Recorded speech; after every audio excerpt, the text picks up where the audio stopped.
ઘન નક્ષત્રનો વરસાદ પહેલાંના વખતમાં પાણીની ટાંકીઓમાં આ વરસાદનું પાણી સંગ્રહ કરવામાં આવતું હતું, જે વર્ષ સુધી ચાલતું હતું.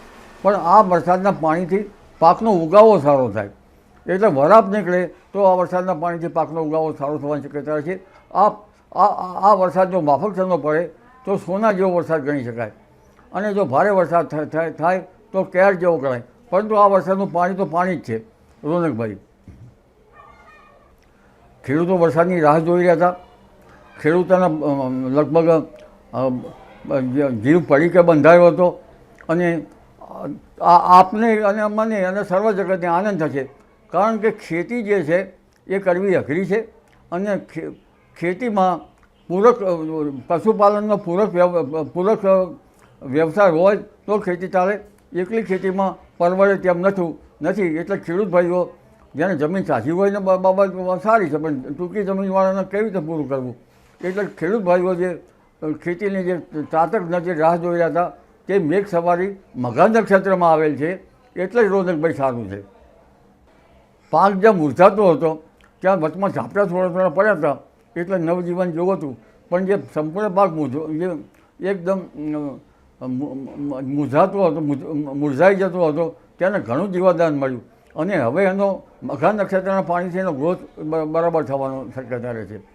પરંતુ મઘા નક્ષત્ર પછી 30મી ઓગસ્ટે જે વરસાદનું પાણી આવશે, 30, 31 પૂર્વ ફાલ્ગુની, એ તો બિલકુલ સારું નહીં. ત્યારે ખેડૂત ભાઈઓ જો કવરાપામાં ખેતી કરે, એટલે કે વરાપ ન થઈ હોય તો ખેતી કરે, અને આંતરખેડ વગેરે કરે તો પાક પીળો પડી જવાની શક્યતા છે. એટલે આ 15 દિવસ તો જે વરસાદ જે છે એ સોના જેવો વરસાદ ગણી શકાય. અલબત્ત ભારે વરસાદ જે છે, ભારે તો ભારે, પણ વરસાદનું પાણી તો છે, જેથી જમીનના તળ પણ ઊંચા આવવાની શક્યતા છે. જી રોનકભાઈ. જી આભાર આપનો આ માહિતી માટે. તો હવામાન નિષ્ણાંત અંબાલાલભાઈ પટેલ, જેમને આ સૌથી મહત્વની વાત કરી છે, મઘા નક્ષત્રમાં હાલ વરસાદ વરસી રહ્યો છે, જે અમૃત સમાન આ વરસાદ ખેતી પાક માટે છે, અને અત્યારે વરસાદનું પાણી અમૃત ગણાય છે. તો રાજ્યમાં 7 દિવસ ભારે વરસાદની આગાહી કરવામાં આવી છે. વલસાડ અને નવસારીમાં અતિ ભારે વરસાદની આગાહી. આ સાથે દમણ, દાદરા નગર હવેલી સહિતના વિસ્તારોમાં પણ ભારે વરસાદની આગાહી કરાઈ છે. આજે સુરત, તાપી, ડાંગ, નર્મદામાં પણ અતિ ભારે વરસાદની આગાહી. અમરેલી અને ભાવનગરમાં પણ અતિ ભારે વરસાદની આગાહી કરવામાં આવી છે. તો આગામી 7 દિવસ ભારે વરસાદની આગાહીના વચ્ચે આજે અન્ય એક આગાહી હવામાન વિભાગ તરફથી મોટી.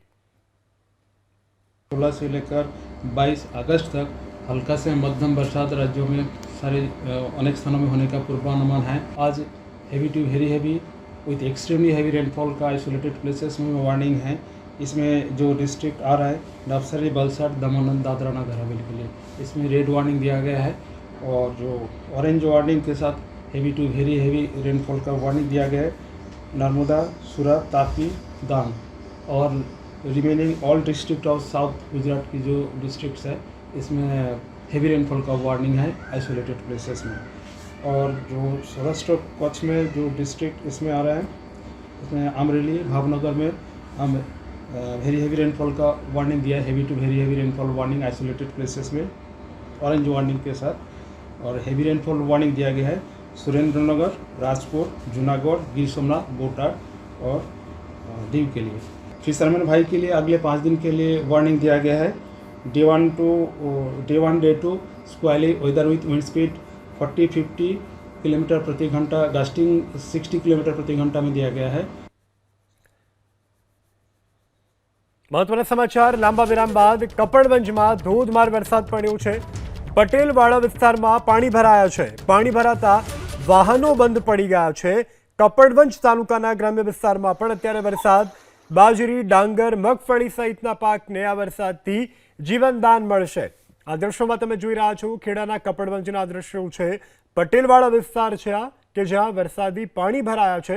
ધોધમાર વરસાદને કારણે અહીં પણ પાણી ભરાયા છે, જેને કારણે લોકોને હાલાકી પડી છે. ખાસ કરીને વાહન ચાલકોની હાલત જે છે તે કફોડી બની છે.